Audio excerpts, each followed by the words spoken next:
বিসমিল্লাহির রহমানির রহিম। আজ ঐতিহাসিক ৭ই মার্চ, বাঙালি জাতির জীবনে এক অবিস্মরণীয় অলঙ্ঘনীয় দিন। ৭ই মার্চের চেতনা অবিনশ্বর। আমাদের মহান নেতা জাতির পিতা বঙ্গবন্ধু শেখ মুজিবুর রহমান ১৯৭১ সালে ৭ই মার্চ ঐতিহাসিক রেসকোর্স ময়দানে, বর্তমানে শহীদ সোহরাওয়ার্দী উদ্যান, এখানে দাঁড়িয়ে বজ্রকণ্ঠে একটি মহাকাব্য রচনা করেছিলেন। সেই মহাকাব্য ধারণ করেছিল হাজার বছরের পরাধীনতার শৃঙ্খল ভেঙে বাঙালি জাতির মুক্তির বার্তা। ওই দিনই বাঙালি জাতির মহানায়ক দ্বিধাহীন চিত্তে ঘোষণা দিয়েছিলেন, এবারের সংগ্রাম আমাদের মুক্তির সংগ্রাম, এবারের সংগ্রাম স্বাধীনতার সংগ্রাম। বঙ্গবন্ধু শেখ মুজিবের দরাজ কণ্ঠে উচ্চারিত হয়েছিল বাঙালির হৃদয় থেকে হৃদয় অনুরণিত শব্দমালা। স্বাধীনতার আকাঙ্ক্ষায় সমগ্র বাঙালি জাতি এক সূত্রে গাঁথা সেই মহাকাব্যের শ্রেষ্ঠ পংক্তি আর দাবায় রাখতে পারবা না। সুতরাং ৭ই মার্চ সামনে রেখে এই মহেন্দ্রক্ষণে আমি গভীর শ্রদ্ধায় প্রথমেই স্মরণ করছি সর্বকালের সর্বশ্রেষ্ঠ বাঙালি জাতির পিতা বঙ্গবন্ধু শেখ মুজিবুর রহমানকে। কৃতজ্ঞ চিত্তে স্মরণ করছি জাতীয় চার নেতা, মহান মুক্তিযুদ্ধে ৩০ লাখ শহীদ ও ২ লাখ সম্ভ্রমহারা মা বোন এবং অগণিত বীর মুক্তিযোদ্ধাকে, যাদের মহান আত্মত্যাগের মধ্য দিয়ে আমরা অর্জন করেছি স্বাধীন সার্বভৌম বাংলাদেশ, এনেছি বিজয় ছিনিয়ে। বঙ্গবন্ধু শেখ মুজিব এবং বাংলাদেশ একই সূত্রে গাঁথা। পূর্ব বাংলার মানুষের ন্যায্য অধিকার আদায় এবং পৃথিবীর মানচিত্রে তাদের জন্য একটি স্বাধীন ভূখণ্ড প্রতিষ্ঠার লক্ষ্য নিয়েই জাতির পিতা শেখ মুজিব পাকিস্তানিদের বিরুদ্ধে দীর্ঘ ২৪ বছর লড়াই সংগ্রাম করেছেন, জেল জুলুম অত্যাচার সহ্য করেছেন এবং সকল আন্দোলনের নেতৃত্ব দিয়েছেন। একমাত্র তিনিই ছিলেন হাজার বছরের শোষিত বঞ্চিত বাঙালিদের মধ্যে সবচেয়ে বলিষ্ঠ কণ্ঠস্বর। বঙ্গবন্ধু শেখ মুজিবের নেতৃত্বে আওয়ামী লীগ ১৯৭০ সালের নির্বাচনে একক সংখ্যাগরিষ্ঠতা লাভ করে, কিন্তু পাকিস্তানি শাসকরা আওয়ামী লীগের হাতে দেশ পরিচালনার দায়িত্ব অর্পণ না করে নানা ধরনের টালবাহানা শুরু করে। বঙ্গবন্ধু শেখ মুজিব বাংলাদেশের সর্বস্তরের মানুষকে নিয়ে পাকিস্তানি শাসকদের বিরুদ্ধে অসহযোগ আন্দোলনের ডাক দেন। ৭ই মার্চ ভাষণ আমাদের মহান স্বাধীনতা অর্জনের অমর বাণী। ১৯৭১ সালে মহান মুক্তিযুদ্ধ চলাকালীন এই অমর বাণী প্রতিটি মুক্তিযোদ্ধাকে প্রেরণা জুগিয়েছিল। জাতির পিতা বঙ্গবন্ধু শেখ মুজিবুর রহমান বীর বাঙালিদের অবশ্যম্ভাবী বিজয়কে উৎকীর্ণ করেন তার ভাষণের শেষ দুটি শব্দে, জয় বাংলা স্লোগানে। রাজনীতির কালোজয়ী মহাকবি বঙ্গবন্ধু শেখ মুজিব এই ভাষণের মাধ্যমে দেশের শাসনভার জনগণের হাতেই তুলে দেন। ক্ষমতাকে কী করে নিয়ন্ত্রিতভাবে সকলের কল্যাণে ব্যবহার করতে হয় তাও বুঝিয়ে দেন, শিখিয়ে দেন আত্মরক্ষামূলক কিংবা প্রতিরোধক সমরনীতি, যুদ্ধকালীন সরকার ব্যবস্থা এবং অর্থনীতি। সেই মর্মস্পর্শী বর্জনীনাথ ৭ কোটি বাঙালির হৃদয়কে বিদ্যুৎ গতিতে আবিষ্ট করেছিল। একটি ব্রিটিশ পত্রিকা বঙ্গবন্ধু ভবনকে ১০ নম্বর ডাউনিং স্ট্রিটের সঙ্গে তুলনা করেছিল।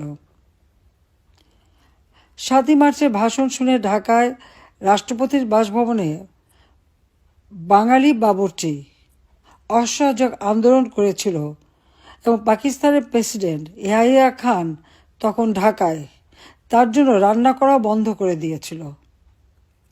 ৩২ নম্বর বাড়িতে টেলিফোন করে সেখান থেকে অনুমতি নিয়েই কিন্তু তারা সেখানে কাজ করেছিল। জাতির পিতা বঙ্গবন্ধু শেখ মুজিব তার এই অসহযোগ আন্দোলনে এবং ৭ই মার্চের ভাষণে প্রতিটি মানুষকে নির্দেশ দিয়েছিলেন ঘরে ঘরে দুর্গ গড়ে তোলো, তোমাদের যার যা কিছু আছে তাই নিয়ে শত্রু মোকাবেলা করতে হবে। তিনি আরও বলেছিলেন, আমি যদি হুকুম দেবার নাও পারি তাহলে রাস্তাঘাট যা কিছু আছে সব বন্ধ করে দেবে। পাকিস্তানি হানাদা বাহিনী 1971 সালের 25শে মার্চ নিরস্ত্র বাঙালির উপর সশস্ত্র হামলা চালায়। কারণ জাতির পিতার নির্দেশেই এদেশের মানুষ ইয়াহিয়ার শাসনকে অগ্রাহ্য করে।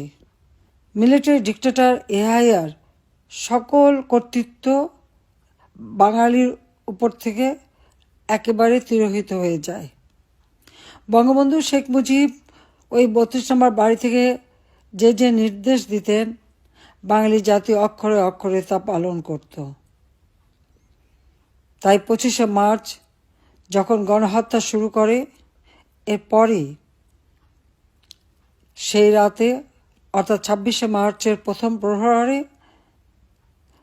জাতির পিতা বঙ্গবন্ধু শেখ মুজিব আনুষ্ঠানিকভাবে স্বাধীনতার ঘোষণা করেন। এরপরই তাকে গ্রেপ্তার করে নিয়ে যাওয়া হয়।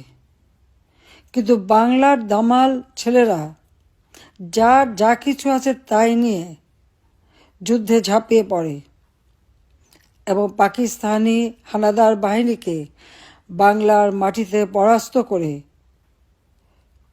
16ই ডিসেম্বর 1971 সালে স্বাধীনতার লাল সূর্য ছিনিয়ে আনে।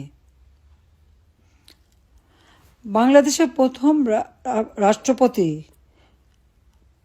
বঙ্গবন্ধু শেখ মুজিব পাকিস্তানের বন্দিদশা থেকে মুক্তি পেয়ে 1972 সালের 10 জানুয়ারি তার স্বদেশ ভূমি প্রিয় বাংলাদেশে ফিরে আসেন।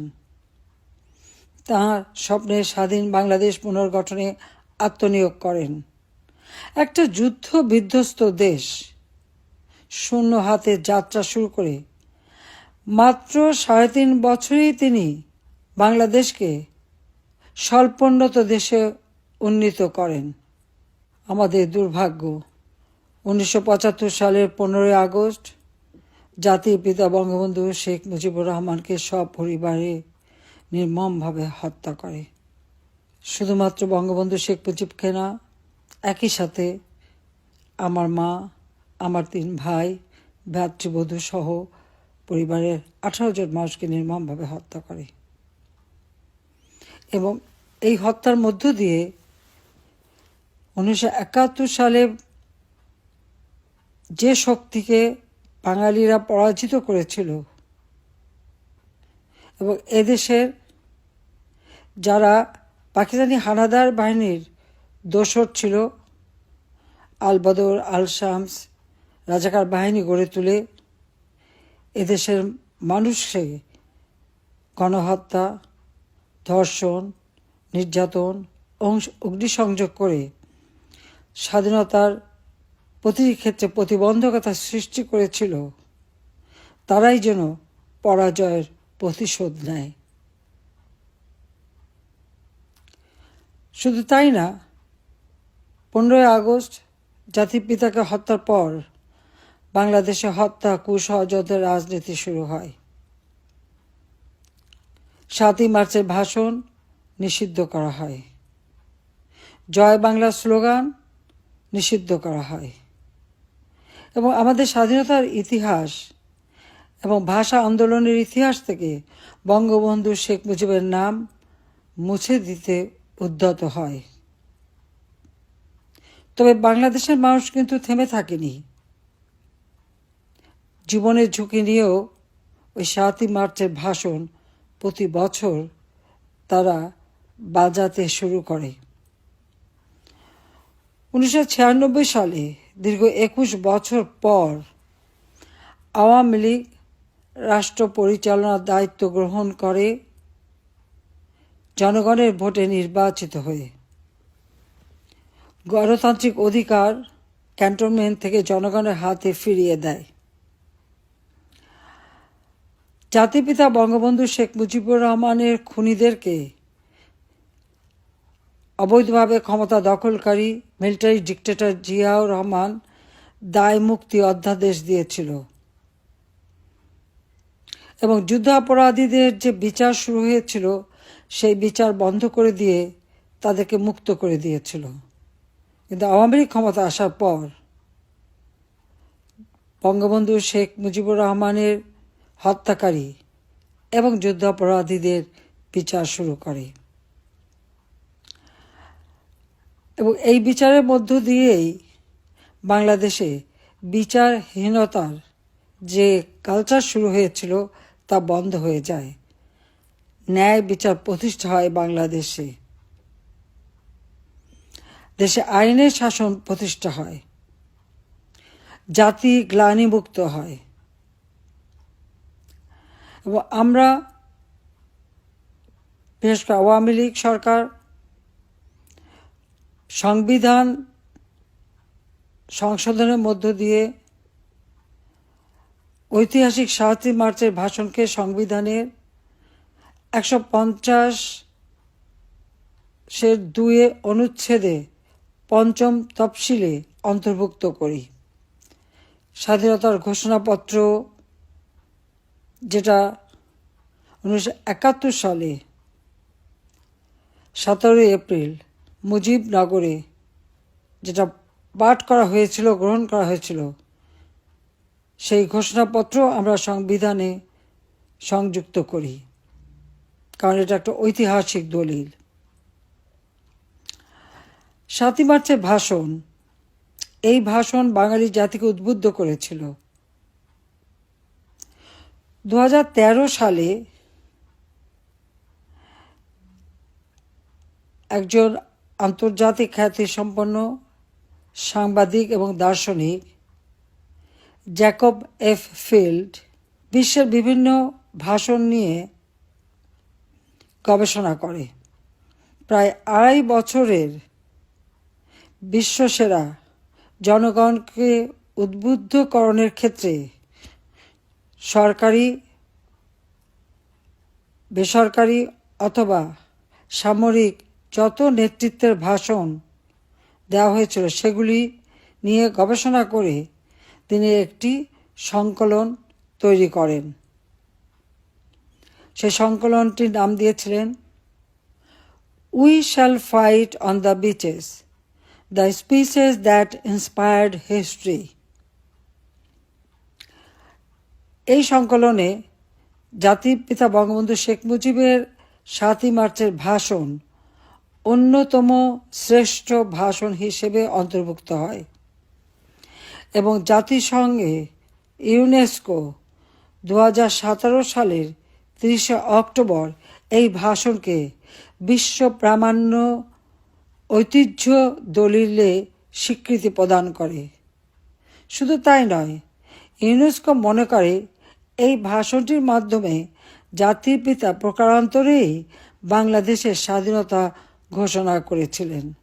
জাতির পিতা বঙ্গবন্ধু শেখ মুজিবের ঐতিহাসিক ৭ মার্চের ভাষণের বিশ্ব স্বীকৃতি আজ বাঙালি জাতির জন্য এক বিরল সম্মান ও গৌরবের স্মারক।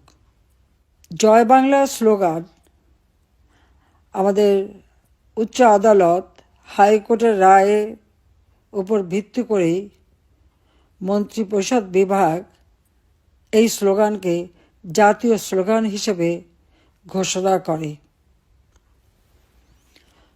অত্যন্ত দুঃখের বিষয়,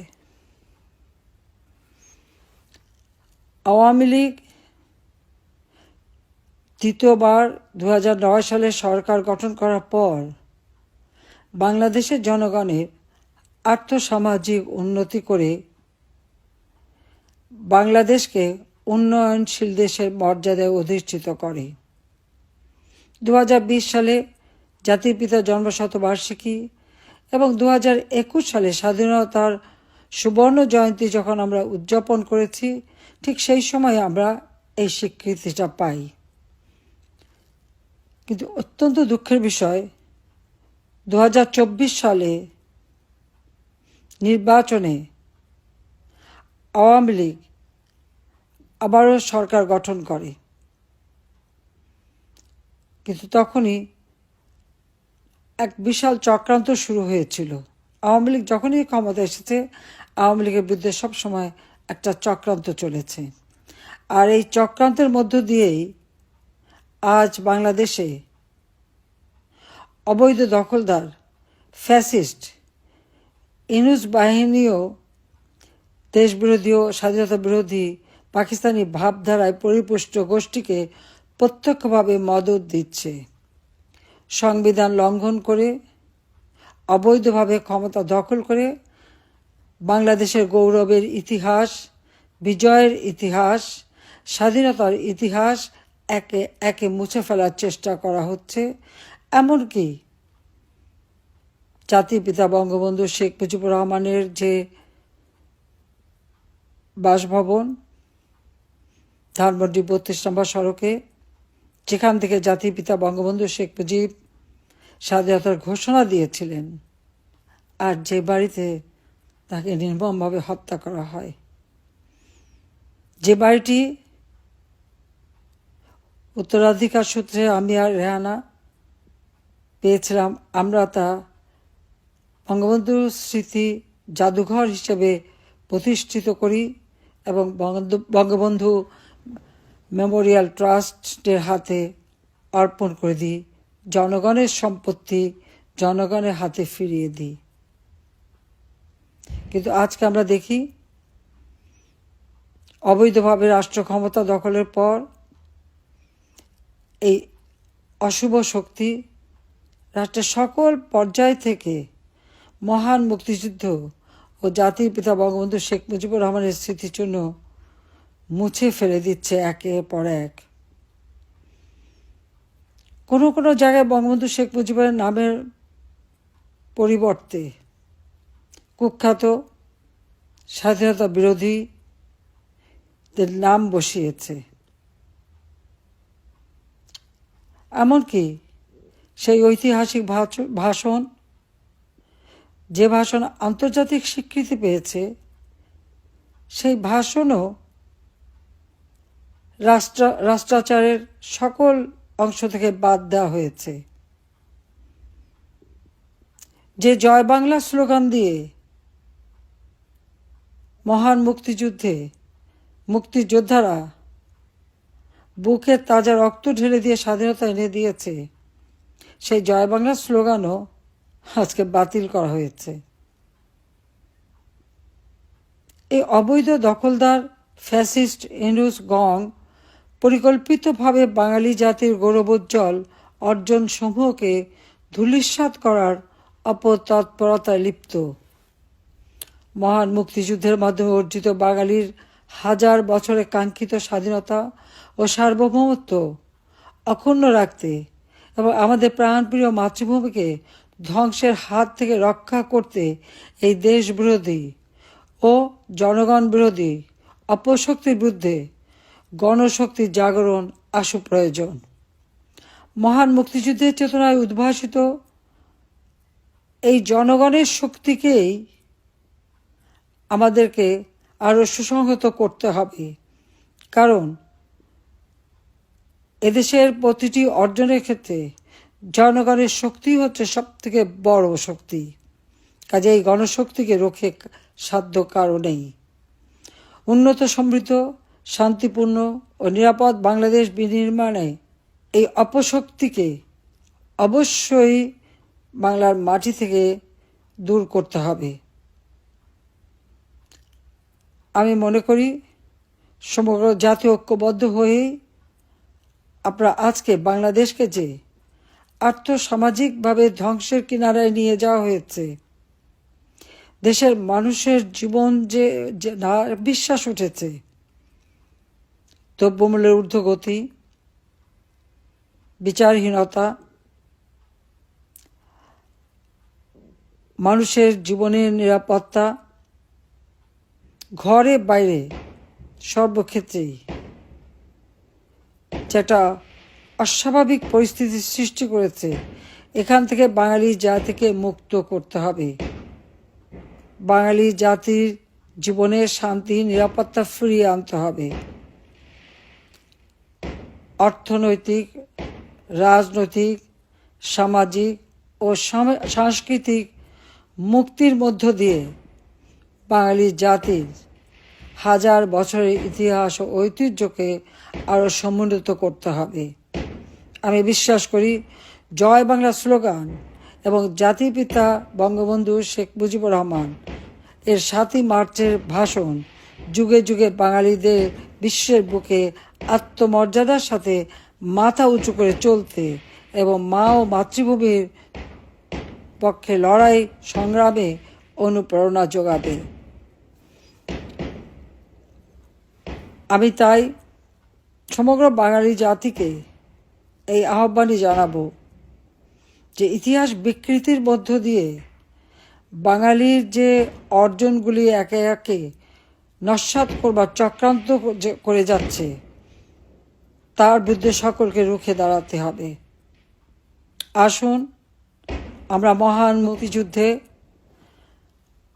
আমরা যে বিজয় অর্জন করেছি, বিজয়ী জাতি হিসেবে মাথা উঁচু করে চলার জন্য আমাদের তরুণ সমাজ, আমাদের দেশের আবাল বৃদ্ধ বনিতা সকলকেই আমি আহ্বান জানাচ্ছি। আমাদের দেশের মর্যাদা আন্তর্জাতিকভাবে স্বীকৃতি পাক, সেটাই আমরা চাই।